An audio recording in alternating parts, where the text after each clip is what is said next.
Hello everyone. Today's topic is Bahmani Kingdom. So without wasting any time, let's start the questions.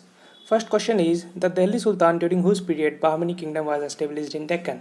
तो दिल्ली सुल्तनत में कौन सा राजा था जिसके समय में बहानी किंगडम की स्थापना हुई थी? द आंसर इज मोहम्मद बिन तुगलक। मोहम्मद बिन तुगलक के समय 1347 में बाहमनी किंगडम का फाउंडेशन रखा गया था। दोस्तों, जैसे कि आपको पता ही है कि मोहम्मद बिन तुगलक ने काफ़ी सारे रिफॉर्म्स किए थे। उसमें से एक, उसने अपना जो कैपिटल था वो दिल्ली से ट्रांसफ़र करके देवगिरी दौलताबाद किया था। लेकिन बाद में जब उसने ये देखा कि अब हम नॉर्थ को साउथ से नहीं चला सकते हैं, तो फिर वापस उसने अपने कैपिटल को ट्रांसफ़र किया था दिल्ली। और उसी समय जो काफ़ी सारे गवर्नर्स थे वो उससे खफा हो गए थे, और साउथ में एक ऐसा किंगडम का स्टार्ट हुआ जिसका नाम था Bahmani kingdom. Next question is who established the Bahmani kingdom? Bahmani kingdom किसने स्टार्ट किया था? बाहमनी किंगडम स्टार्ट किया था अलाउद्दीन हसन। इसे हसन गंगू के नाम से भी जानते हैं, और इसका स्टार्टिंग में नाम था जफ़र खान। लेकिन जब ये गद्दी पर बैठा, बाहमनी किंगडम स्टार्ट किया, तो इसने एक टाइटल को अपना टाइटल एज्यूम किया था जो था अलाउद्दीन हसन बहमन शाह, और इसी के कारण इस किंगडम का नाम भी बाहमनी किंगडम पड़ा। Next question is where was the capital of Bahmani kingdom? Bahmani kingdom का कैपिटल कहाँ था? तो बाहमनी किंगडम का कैपिटल था गुलबर्गा। गुलबर्गा को पहले ahsanaबाद नाम से जाना जाता था, और अभी के टाइम में इसे प्रेजेंट टाइम पे गुलबर्ग के नाम से जाना जाता है। तो जिस समय बाहमनी किंगडम स्टार्ट हुआ था उस समय इसका नाम जो था वो ahsanaबाद था। Next question is who was the last ruler of Bahmani kingdom? Bahmani kingdom का लास्ट रूलर जो है वो कौन था? Answer is B Kaleem Ulla.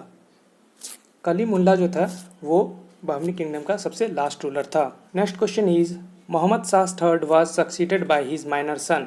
Mohammad Shah third जो था उसका जो जब मृत्यु हुआ था तो उसका जो बच्चा था वो काफ़ी छोटा था, और उसे ही गद्दी दे दी गई थी। तो वो था मोहम्मद शाह। मोहम्मद शाह थर्ड का बेटा मोहम्मद शाह, और इसी ने बाहमनी किंगडम को उस समय फिर चलाया था। मीन्स इस समय वो नहीं चला पाया था, उसके कुछ अलग अलग मिनिस्टर थे, और इसी की वजह से बाहमनी किंगडम स्प्लिट भी हुआ था 5 भागों में। Next question is Bahmani kingdom was divided into. तो बाहमनी किंगडम जो है उसको राज करने के लिए मोहम्मद शाह फर्स्ट के टाइम से ही, स्टार्टिंग में जो सेकंड रूलर थे उसके टाइम में ही इसे डिवाइड किया गया था, और 5 प्रोविंसेस में डिवाइड किया गया था, जिस प्रोविंसेस को बोला जाता था तरफ्स। तरफ्स जो है ये प्रोविंसेस का नाम था, और इसी का जो एक और नाम आपने कहीं कहीं देखा होगा वो अतरफ्स है। तो अतरफ्स जो होता है वो प्लूरल फॉर्म होता है तरफ का। Okay. Next question is the sultan whose period was free from war.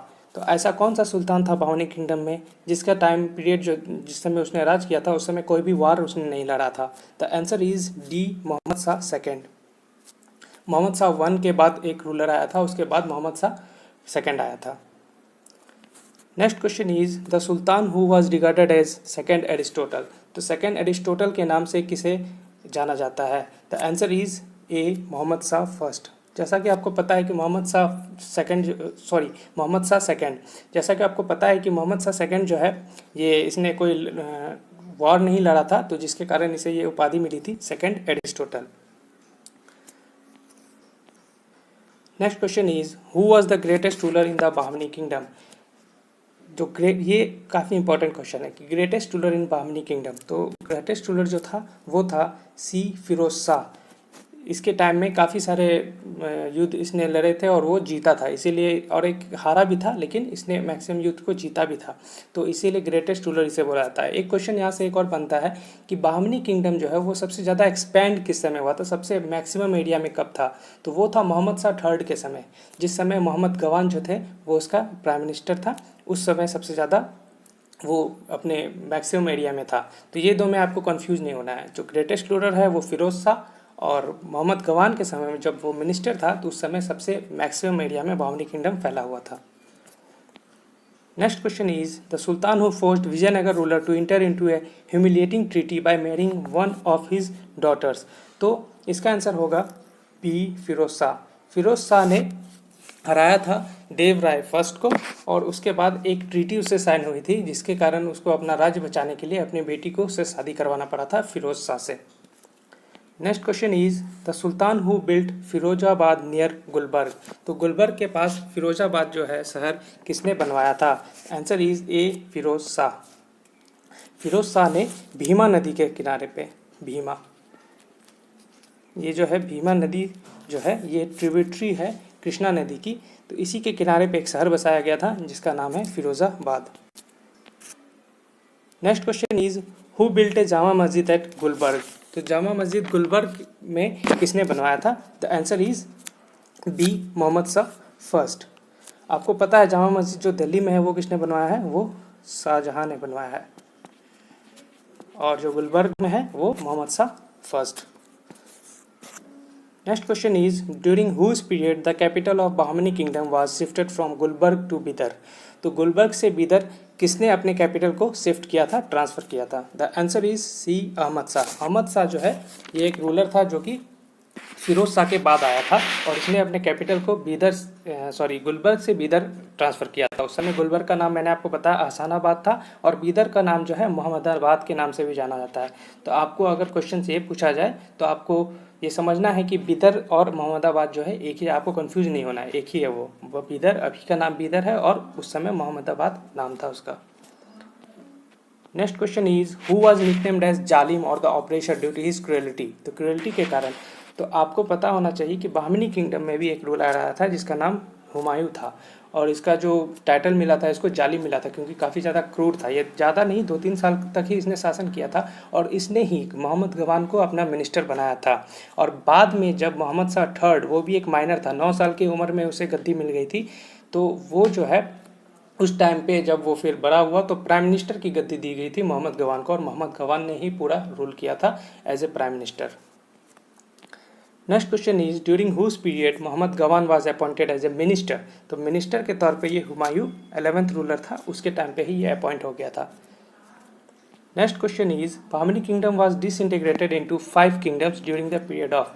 तो जैसा कि मैंने आपको बताया कि मोहम्मद शाह जो कि एक माइनर था, मोहम्मद शाह थर्ड का जो बेटा था वो भी एक माइनर ही था। मोहम्मद शाह थर्ड जो है खुद भी 9 साल की उम्र पे ही उसे गद्दी मिल गई थी और जब उसकी मृत्यु हुई थी तो उसका एज था 29 और उसके बाद फिर उसका जो बेटा था उसका नाम था मोहम्मद शाह और वो भी एक छोटा माइनर ही था। तो उस समय उसे गद्दी पे बैठना पड़ा था और जिसके कारण है कि उसके जितने भी सूबेदार थे, जिसको तरफदार्स बोला जाता था, नॉर्थ इंडिया में सूबेदार्स और साउथ इंडिया में जो नाम बहमनी किंगडम में मिला था उन लोगों को प्रोविंसेस के हेड को तरफदार्स, तो वो लोग जो है इसी चीज़ का फ़ायदा उठाए और अलग होने लगे, बहमनी किंगडम से अपने आप को इंडिपेंडेंट घोषित करने लगे थे। तो यही टाइम था, लगभग 35 से 40 साल का ये टाइम पीरियड था जिस सब मोहम्मद शाह गद्दी पे बैठा रहा और स्टार्टिंग से ही और उससे सब प्रोविंस जो है अलग धीरे धीरे होते चले गए। तो answer is A Mohammad Shah. Next question is which of the following are correct. अब इसमें आपको मिलाना है कि कौन सा सही है। जैसे कि मैंने आपको बताया कि सभी प्रोविंस अलग धीरे धीरे होते चले गए, तो उसमें से इमाद शाही डायनेस्टी जो बना था वो बरार में बना था। सबसे पहले बरार ही अलग हुआ था बहमनी किंगडम से, ये 1484 में। तो फर्स्ट वन जो है करेक्ट है। आदिल शाही डायनेस्टी ये बीजापुर में बना था, सेकंड जो है ये भी सही है 1489 में। Third is Nizam Shahi dynasty Ahmednagar 1490 में, ये भी सही है।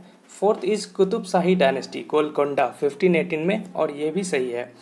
लास्ट इज बारिद शाही डायनेस्टी, ये जो सबसे लास्ट में 1526-27 के समय में जब करीमुल्ला जो रूलर थे उस समय ये स्प्लिट हुआ था, तो ये भी सही है। तो 1518 में जो गोलकोंडा जो बना था उस समय कृष्णदेव राय जो काफ़ी इंपॉर्टेंट रूलर हैं विजयनगर के, उन्होंने अटैक किया था और उसी समय ये मैक्सिमम पार्ट इसका अलग हो चुका था। 4 पार्ट सिर्फ बीदर वाला जो एरिया है वो बचा था और वो भी लास्ट में 1526-27 में अलग हो गया। तो इसमें आपको एक चीज़ जानने वाली चीज़ है कि Berar, first one is Berar. तो बरार जो है ये किसने बनाया था? तो ये था इमाद शाह, फतेहुल्लाह इमाद शाह। आप यहाँ से ये चीज़ इजीली याद रख सकते हैं, ये इमाद शाह है तो इसी की वजह से इमाद शाही डायनेस्टी इसका नाम पड़ा। Second one is Bijapur. तो बीजापुर जो है ये यूसुफ आदिल शाह और इसी के नाम पे आदिल शाही डायनेस्टी का इसका नाम पड़ा। Third one is Nizam Shahi dynasty. तो इसका जो था हेड वो था मलिक अहमद निज़ामुल मुल्क, इस टाइप का उसका नाम था, जिसके कारण इसका नाम जो पड़ा निज़ाम शाही डायनेस्टी पड़ा। आप मलिक अहमद भी याद रखिए, लेकिन इसके टाइटल में भी निज़ाम था जिसके कारण इसका नाम पड़ा था Nizam Shahi dynasty.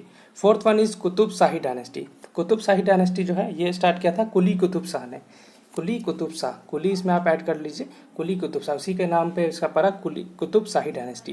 Last one is Barid Shahi, तो ये भी बरीद शाही के नाम पे ही पड़ा था। बरीद शाही जो है अमीर अली बरीद उसका नाम था, अमीर अली बरीद, और उसी के नाम पे बरीद शाही डायनेस्टी। तो सभी जो रूलर थे जिसने इसका स्टार्टिंग किया था डायनेस्टी का, उसी के नाम पे ही इस सब डायनेस्टीज का नाम पड़ा था, जैसा कि बहमनी का भी पड़ा था। तो इसका आंसर होगा C, all are correct. Next question is who built Golconda fort. ये इंपॉर्टेंट क्वेश्चन है। गोलकोंडा फोर्ट जो है ये किसने बनाया था? Answer is A, Quli Qutb Shah. जैसे कि आपको पता है कि ये डायनेस्टीज अलग अलग जब हो गए उसके बाद ये सब चीज़ का इनका निर्माण हुआ था। तो गोलकोंडा फोर्ट जो है ये कुली कुतुब शाह ने बनवाया था, और इसने और भी चीज़ें बनवाई है, जिसमें से एक है चार मीनार, ये भी इम्पोर्टेंट है, ये भी आपको क्वेश्चन के तौर पे पूछा जा सकता है। मक्का मस्जिद जो बना हुआ है हैदराबाद में, मक्का मस्जिद, और जो सिटी ऑफ हैदराबाद है वो भी कुली कुतुब शाह ने ही बनवाया था। और ये माना जाता है कि उससे पहले जो हैदराबाद का नाम था वो भाग्यनगर था। भाग्यनगर, भाग्यमती एक उसकी रानी थी जिसके नाम पे भाग्यनगर वहाँ का एरिया कहलाता था, और बाद में उसे हैदराबाद नाम चेंज किया गया जब ये सिटी हैदराबाद बनाया गया कुली कुतुब शाह के द्वारा।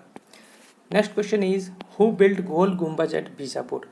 बीजापुर में गोल गुम्बज किसने बनवाया था? Answer is Mohammad Adil Shah, Adil Shahi dynasty के जो थे। Next question is the administrator of taraf was known as. तो तरफ के जो एडमिनिस्ट्रेटर उनको क्या कहा जाता था? उनको तरफदार बोला जाता था। जैसे कि आपको इख्तेदार बोला जाता था दिल्ली सल्तनत में, आपने इख्ता का प्रथा जब स्टार्ट हुआ था तो इख्तेदार बोला जाता था सूबेदार को, वैसे ही सेम ये भी अपने प्रोविंस के जो है सूबेदार होते थे, लेकिन उनको तरफदार बोला जाता था, और प्रोविंस का नाम तरफ बोला जाता था। Next question is Nikitin the Russian trader visited Bahmani kingdom during the period of. तो निकितिन जो है एक रशियन ट्रेडर थे जिन्होंने बहमनी किंगडम विजिट किया था। तो ये किस टाइम पे किया था? Answer is Mohammad Shah third. Mohammad Shah third, जिस समय मोहम्मद गवान प्राइम मिनिस्टर थे उस समय ही निकितिन जो है रशियन ट्रेडर, इन्होंने विजिट किया था Bahmani kingdom. Next question is Bahman नामा वाज रिटन बाय। बहमन नामा जो है ये किसने लिखा है? तो बहमन नामा अजारी ने लिखा है, और ये अहमद शाह के कोर्ट में आए हुए थे। अहमद शाह जिस समय थे रूलर फिरोज शाह के बाद, उस समय 1422 के बाद उस समय ये आए थे कोर्ट में, और ये कुछ दिन यहाँ रुके थे और बहमननामा इन्होंने लिखा था। लेकिन ये वापस अपने जो घर हैं जो खुरासान है उस एरिया में जाने के बाद भी इन्होंने प्रॉमिस किया था सुल्तान को कि मैं बहमननामा पूरा कंप्लीट करूँगा जब तक अपना ज़िंदा रहूँगा। तो अहमद शाह के बाद भी जब तक वो ज़िंदा रहे अपने खुरासान में, वो यहाँ से वहीं से रहकर जहाँ से डाटा कलेक्ट कर करके बहमननामा को उन्होंने अपने जीवन काल के दौरान पूरा कंप्लीट किया था। Next question is Harihar second occupied Krishna Tungabhadra Doab during the period of. तो हरिहर टू, जैसा कि आपको पता है कि बहमनी किंगडम और विजयनगर किंगडम के बीच में हमेशा लड़ाई होती ही रहती थी, युद्ध होते ही रहता था। तो कभी ये जीतते थे कभी वो जीतते थे। जैसे फर्स्ट स्टार्टिंग में ही जो बहमनी किंगडम बना था तो हसन गंगू जो है उसने रायचूर दोआब पे कब्जा कर लिया था। फिर बाद में विजयनगर वालों ने उसे अपने, फिर वो जीत गए। फिर काफ़ी दिन के बाद फिर जब मोहम्मद गवान बना था तो इसने गोवा वोवा सब जीत लिया था। तो ऐसे ही हमेशा दोनों के बीच में इंटरचेंज एरियाज का होते रहता था, कभी ये जीतते थे कभी वो जीतते थे। तो हरिहर टू ने भी कृष्णा और तुंगभद्रा दोआब जो लेकर गया था वो जीत कर हसन गंगू वो वापस लिया था, वापस जीता था। तो ये किसके टाइम पे इसने अटैक किया था और जीता था? The answer is Mohammad Shah second. Mohammad Shah second के समय उसने हराया था हरिहर टू ने, और कृष्णा तुंगभद्रा दोआब पे कब्जा किया था। Next is the sultan who gave the title of Malik ul Tujjar to Muhammad Gawan. तो मोहम्मद गवाह जो है इसे मलिक उल तजकार का जो उपाधि है किसने दिया था? The answer is Mohammad Shah second. Mohammad Shah second के समय में ही ये प्राइम मिनिस्टर बने थे, और उससे पहले ये मिनिस्टर थे, जो मिनिस्टर हुमायूं ने बनाया था मोहम्मद गवाह को। और बाद में प्राइम मिनिस्टर मीन्स मुख्य वजीर, जिसको आप बोल सकते हैं आज के टाइम में मुख्य वजीर मेन जो होते हैं, उसको उस समय ख्वाजा जहाँ के नाम से भी जाना जाता था। प्राइम मिनिस्टर को एक नाम दिया जाता था Khwaja Jahan. Next question is Golconda was annex to Mughal empire by Aurangzeb in. तो गोलकोंडा को जो एनेक्स कब किया था मुगल एम्पायर ने? The answer is C 1687। Okay. Next question is Bijapur was annex to Mughal empire by Aurangzeb in. तो बीजापुर जो को कब मुगल एम्पायर में मिलाया गया औरंगजेब के द्वारा? तो ये मिलाया गया था D 1686। Next question is Ahmednagar was annexed to Mughal empire by Shah Jahan in. Ahmednagar को कब मिलाया गया था? ए 1633। और इससे पहले अकबर ने भी कुछ एरियाज को अहमदनगर पे कब्जा कर लिया था और टोटली जो है शाहजहां ने फिर पूरा तरीके से अहमदनगर को मुगल एम्पायर में मिलाया था। यहाँ पे आप सोच रहे होंगे कि बरार और बीदर का क्या में नहीं बताया गया कि उसको कब किसने एनेक्स किया। तो ऐसा हुआ क्या था कि बरार और बीदर को पहले ही एनेक्स कर लिया गया था। तो ये किसके द्वारा एनेक्स किया गया था? तो बरार को जो है 1574 में ये अहमदनगर के द्वारा एनेक्स कर लिया गया था और बीदर जो है ये बीजापुर ने इसे मिला लिया था 1619 में। ये चीज़ अगर आपको लिखना है तो ये भी आप लिख सकते हैं। बरार को 1574 में और जो बीदर है, बीदर